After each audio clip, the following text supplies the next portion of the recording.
নমস্কার বন্ধুরা, তোমরা দেখছো তোমাদের YouTube channel study knowledge academy. একটা ইম্পর্টেন্ট আপডেট, তোমরা যখন পিএসসি মিসলেনিয়াসের ফর্ম ফিল আপ করছো সেখানে অনেকগুলো সমস্যা দেখা যাচ্ছে। সমস্যা এক হচ্ছে, তোমরা যখন ইডাব্লিউ সার্টিফিকেট আপলোড করতে বলছে, তোমরা কোন সার্টিফিকেট আপলোড করবে সেটা কিন্তু খুঁজে পাচ্ছ না। কারণ যেহেতু এই ফর্মটা এসেছে 2026 সালে, তো তোমরা অনেকেই বলছো যে দাদা 26 সালের মার্চ মাস তো পেরিয়ে গেছে, তাহলে 26-27 তো আমাদের কাছে ইডাব্লিউ সার্টিফিকেট নেই, মানে আমি বলছি ভ্যালিডিয়া 26-27 তো তোমাদের কাছে নেই, তাহলে তোমরা পাবে কী করে? বা অনেকেই বলছে দাদা আমি 25-26 সার্টিফিকেট কিন্তু হাতে পাইনি, তো সেই ক্ষেত্রে আমি কি করব, সেই নিয়ে অনেক সমস্যা। তার সাথে ওবিসি একটা নতুন সমস্যা যুক্ত হয়ে গেছে যে রিভ্যালিড বা রিনিউয়াল সার্টিফিকেট কি ওবিসিও দিতে হবে, সেই নিয়ে অনেকগুলো তথ্য থাকছে। আমাদের পিএসসি মিসলেনিয়াসের ফর্ম ফিল আপ ইতিমধ্যে স্টার্ট হয়ে গেছে, অনেকজন ফর্ম ফিল আপ ইতিমধ্যে করে ফেলেছো, কিন্তু এখানে একটা পেমেন্ট নিয়ে একটা সমস্যা হচ্ছে। সামথিং 165 বা 60 এই নিয়ে টাইপ মানে পেমেন্ট কাটা হচ্ছে, সেই নিয়েও কিন্তু অনেক সমস্যা দেখা যাচ্ছে। তো এই তথ্যগুলো তুলে ধরবো আজকের এই ভিডিওর মাধ্যমে। তো আজকের এই যে ভিডিওটা, এটা লাস্ট অবধি দেখো, আশা করছি তোমাদের অনেকগুলো তথ্য উঠে আসবে। আর মেবি হয়তো একটু সাউন্ড প্রবলেম হতে পারে, ওটাকে একটু অ্যাডজাস্ট করে নিও। তো অনেকগুলো তথ্য তোমাদের সামনে তুলে ধরবো, সেই তথ্যগুলো এক এক করে শোনো। দেখো, পিএসসি মিসলেনিয়াসের ফর্ম ফিল আপ 30 তারিখ থেকে শুরু হয়ে গেছে। আমরা প্রত্যেকে জানি যে 30 April form fill up start হয়ে গেছে। এটা চলবে কত তারিখ না 20 তারিখ অবধি, ঠিক আছে। সম্ভবত 22 তারিখে এডিট উইন্ডো দেওয়া হবে, কিন্তু তার মধ্যে অনেকে কিন্তু ফর্ম ফিল আপ ইতিমধ্যে করে ফেলেছো।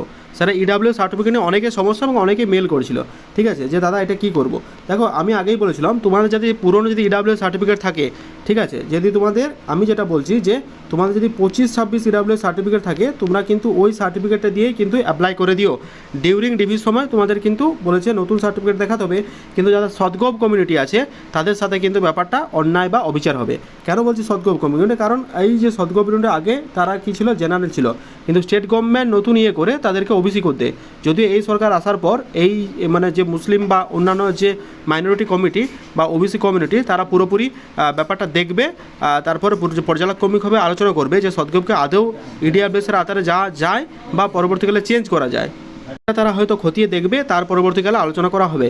এখন মেন বিষয় হচ্ছে ইডাব্লিউএস নিয়ে যে সমস্যাটা দেখা গেছিলো, পিএসসিকে মেল করা হয়েছিল, সেই মেলের পরিপ্রেক্ষিতে তারা কি রিপ্লাই দিয়েছে একবার দেখে নাও। পিএসসি তরফ থেকে মেলটা করেছিল সোমনাথ ভাই। তো এইখানে কি বলা হয়েছে দেখো, এখানে PSC West Bengal cell PSC দেখতে পাচ্ছ, এই মেলটা করা হয়েছিল।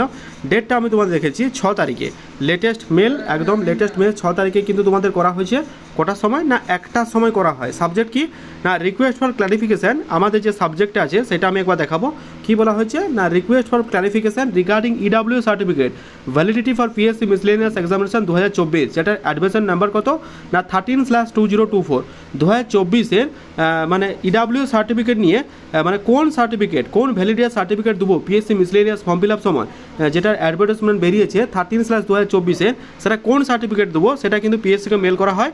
তার পরিপ্রেক্ষিতে পিএসসি কিন্তু রিপ্লাই করেছে। যে কি রিপ্লাই করেছে দেখো, স্পষ্টত তারা জানিয়েছে, কি জানিয়েছে যে ডিয়ার ক্যান্ডিডেট, ঠিক আছে, kindly apply with your current or previous certificate attach. ঠিক আছে, তুমি কারেন্ট দিয়েও করতে পারো অথবা প্রিভিয়াস দিয়ে করতে পারো। এই নিয়ে মানে ইডাব্লিউ সার্টিফিকেট থাকলেই হচ্ছে। আমাদের কিন্তু কোনো রকম জানায়নি যে জয়েন্ট টাইমে বা ডিভির টাইমে নতুন সার্টিফিকেট দিবে। পিএসসির তরফ থেকে এরকম কোনো কিন্তু মেল পাঠানো যায়নি। তোমার যদি ইডাব্লিউ সার্টিফিকেট থাকে, ইট ক্যান বি এনি ইয়ার, তাহলে কিন্তু তুমি অ্যাপ্লাই করো। তো চেষ্টা করো যে মানে 2025 মানে 24-25, 25-26 অথবা এই দুটো সার্টিফিকেট থাকলে তবে অ্যাপ্লাই করো। আদারস কোনো সাবমিট দিয়ে করো না, তাহলে কিন্তু রিজেক্ট হওয়ার একটা সম্ভাবনা রয়েছে। আচ্ছা, তোমাদের যদি এই রিলেটেড কোনো সমস্যা হয়, তাহলে কিন্তু তোমরা এই যে নাম্বারগুলো রয়েছে এই নাম্বারগুলো কল করবে। এই নাম্বারগুলো কল লাগলে তারা কল পিক আপ করছে, মানে এই সরকার চেঞ্জ হওয়ার পর থেকে, এবং অনেকগুলো কাজ কিন্তু এবার থেকে এগাচ্ছে। এবার আর কিছুদিনের অপেক্ষা, তোমাদের কিন্তু পিএসসি মিসলেনিয়াসের রেজাল্ট প্রকাশিত হতে চলেছে। বহু অপেক্ষার অবসান, ঠিক আছে। পিএসসি মিসলেনিয়াস যে 2023-এর রিক্রুটমেন্টটা, সেটার রেজাল্ট আসতে চলেছে। আর হার্ডলি 1 মাস অপেক্ষা করো, তোমরা অফিসিয়াল ওয়েবসাইটে রেজাল্ট দেখতে পাবে। কাট অফ নিয়ে যদি ডিটেলস ভিডিও চাও, PSC miscellaneous final cut off কত যেতে চলেছে সেটা কিন্তু কমেন্টে জানাও, আমি চেষ্টা করবো কমেন্টে রিপ্লাই করা। তো আজকের এই ভিডিওটার মাধ্যমে থাকলো যে পিএসসি মিসলেনিয়াসের ইডাব্লিউএস বা ওবিসি সংক্রান্ত যে সমস্যা, সেটা আশা করছি তোমাদের অনেকটা হেল্প হবে। ঠিক আছে, এই মেলটা দেখার পর অনেকে আশ্বস্ত হবে এবং নিজের সার্টিফিকেট কিন্তু অ্যাপ্লাই করতে পারবে। আমি কিন্তু ইডাব্লিউএস এর সাবজেক্টটা মানে কী কারণে মেলটা করা হয়েছিল আমি দেখিয়ে দিলাম। রিকোয়েস্ট ফর ক্লাসিফিকেশন, মানে সঠিক তথ্য জানার জন্য পিএসসির তরফ থেকে এই উত্তরটাও দেওয়া হয়, সেখানে সঠিক তথ্য দেওয়া হয়। তো আশা করছি এই তথ্যটা অনেকটা উপকার আসবে। যদি উপকারে আসে কমেন্টে লিখে জানিও, আর কোন রিলেটেড ভিডিও চাও সেটাও জানিও। আর অবশ্যই টেলিগ্রাম চ্যানেল যুক্ত থাকবে, ঠিক আছে, কারণ ওখানে আমরা রিলেটেড ভিডিও আমরা কিন্তু আপলোড করছি এবং প্রতিনিয়ত ওখানে আপডেট প্রোভাইড করছি।